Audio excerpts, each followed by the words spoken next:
Kabar melegakan bagi pecinta hewan, pemirsa, karena Gubernur Jakarta resmi mensahkan larangan perdagangan daging kucing dan daging anjing. Aturan tersebut dituangkan dalam Pergub setelah mempertimbangkan masukan serta saran dari komunitas pecinta hewan. Jakarta menunjukkan keseriusan untuk menjadi kota ramah hewan. Baru-baru ini Gubernur Jakarta Pramono Anung resmi melarang perdagangan dan konsumsi anjing dan kucing. Larangan ini tertuang dalam peraturan gubernur yang menutup rapat celah jual beli serta penyembelihan hewan penular rabies seperti anjing, kucing, termasuk kelelawar. Saya telah menandatangani Pergub nomor 36 tahun 2025, larangan untuk memperjualbelikan hewan penular rabies atau HPR untuk tujuan pangan baik dalam bentuk hewan hidup maupun berupa daging dan atau produk lainnya baik mentah maupun dalam olahan. Alasan utama Pergub ini ditandatangani tak lepas dari alasan kesehatan serta kesejahteraan manusia. Di antaranya untuk menghindari risiko penularan rabies, kesejahteraan hewan itu sendiri, serta terakhir mencegah peredaran daging berbahaya yang telah terkontaminasi bakteri. Aturan baru ini menjadi langkah penting pemerintah Jakarta untuk menjaga kesehatan warganya, sekaligus peduli terhadap nasib hewan. Tim Liputan iNews melaporkan. Ada saja ide kreatif dari Gen Z, pemirsa, salah satunya adalah mempopulerkan sarapan rebus-rebusan. Meski sederhana, makanan rebus-rebusan diklaim sehat dan juga ramah untuk ukuran pinggang.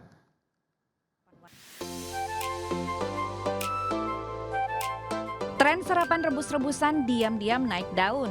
Mulai dari ubi rebus, pisang rebus, hingga rebusan kacang, kini menghiasi piring-piring sarapan warga, khususnya para Gen Z.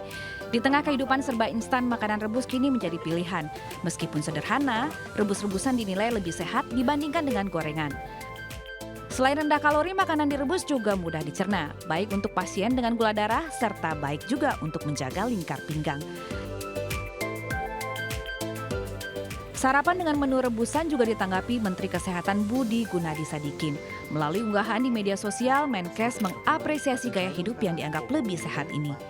Seperti saya. Kalian keren deh, sudah mulai hidup sehat. Sebenarnya sarapan lengkap saya ini seperti ini. Dan saya juga suka kopi deh. Jadi plus ini. Sarapan saya itu sesuai dengan prinsip gizi seimbang. Tren makan rebus-rebusan menunjukkan bahwa kesederhanaan justru menghadirkan energi positif. Asalkan dikonsumsi dalam jumlah wajar, rebus-rebusan tentunya bisa membawa manfaat bagi tubuh dan bonusnya lebih ramah di kantong. Tim Liputan iNews melaporkan.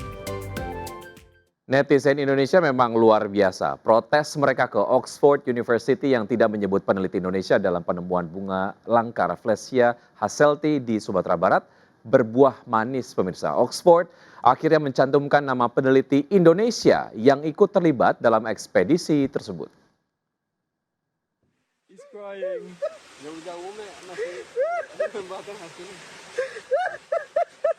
Tangis haru terjadi saat peneliti Indonesia Septian Andriki bersama peneliti Oxford University Christopher Good menemukan bunga langka Rafflesia hasselti di tengah hutan Sumber Kudus, Sumatera Barat.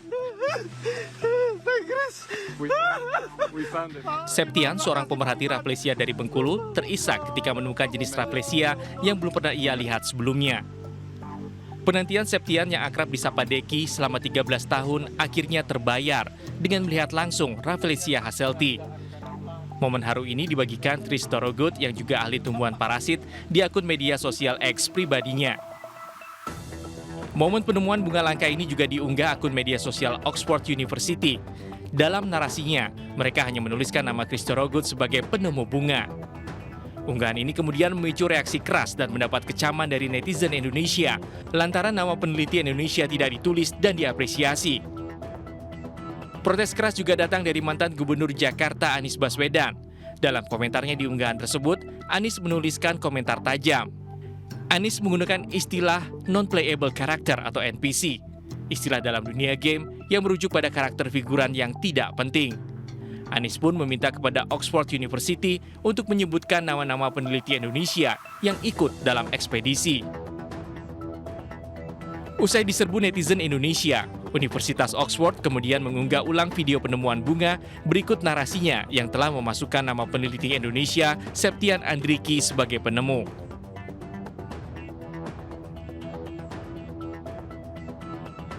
Meski telah mengklarifikasi, unggahan tersebut tetap diserbu netizen Indonesia yang terlanjur kesal lantaran Oxford menihilkan peran peneliti lokal dalam penemuan bunga langka Rafflesia hasselti. Pemirsa, kemacetan panjang terjadi di Jalan Cinere Raya, Kota Depok, Jawa Barat, imbas pembangunan proyek gorong-gorong. Pengendara terjebak macet 1 jam lebih, bahkan anak-anak terlambat ke sekolah gara-gara kemacetan parah.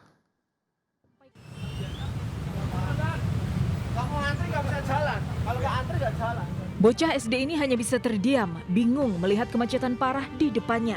Ia pasrah tidak bisa sampai ke sekolah karena kemacetan panjang di Jalan Cinere Raya, Depok. Menurut warga, kemacetan di depan Mall Cinere ini sudah terjadi beberapa hari, imbas pembangunan proyek gorong-gorong untuk mengatasi banjir.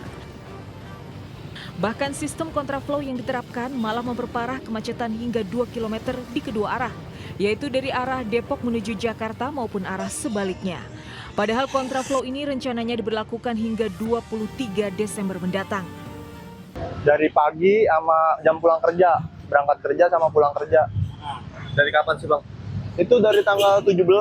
Sampai rencananya sampai kapan? Di Pelangnya sih cuma tanggal 30. Tapi ada kalau pagi atau pas macet ada petugas nggak sih Bang? Ada, tapi cuma beberapa doang. Cuma beberapa. Dari mana Bang? Ini dari Polsek Cinere. Kemacetan di kawasan ini terjadi setiap waktu pada jam sibuk seperti pagi hari. Kemacetan juga terjadi hingga ke jalan perumahan warga atau ganggang lantaran pengguna jalan berebut untuk mendapat akses jalan alternatif. Untuk mengurangi kemacetan, polisi membuka jalur kontraflow untuk sepeda motor. Puluhan personel gabungan polisi dan Dishub disiagakan di sekitar simpul macet. Dari Depok, Jawa Barat, Iyung Rizky, iNews melaporkan. Puluhan warga desa Hutanabolon, Hutanabolon, Tapanuli, Tengah Sumatera Utara terjebak di tengah hutan saat bencana longsor melanda. Mereka melarikan diri ke arah pegunungan dan mengunggah video permintaan bantuan agar segera dievakuasi. Pak Bupati, tolong kami dulu di sini Pak Bupati. Kami udah di tengah hutan ini, kiri kanan udah longsor Pak Bupati. Gak ada lagi jalan keluar Bupati. Kiri kanan udah longsor ini. Gak bisa kami keluar Pak Bupati.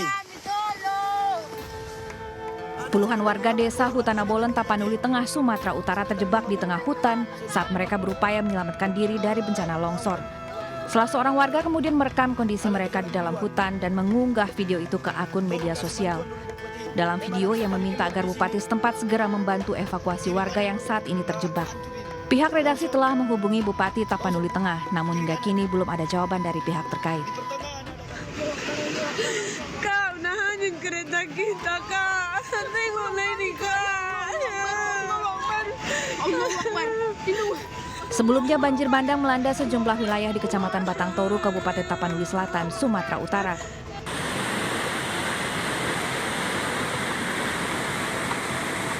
Dari video amatir yang direkam warga, material kayu terbawa luapan Sungai Aik Garoga menyapu hingga ke permukiman. Tolong maju dulu kami, Tuhan. Tolong Pak ini, ayo biar Pak. Warga histeris dan tak berdaya saat menyaksikan harta benda mereka raib tersapu banjir bandang. Banjir bandang kian meluas hingga ke 3 desa, yakni Desa Garoga, Desa Hutagodang, dan Desa Aik Nadol.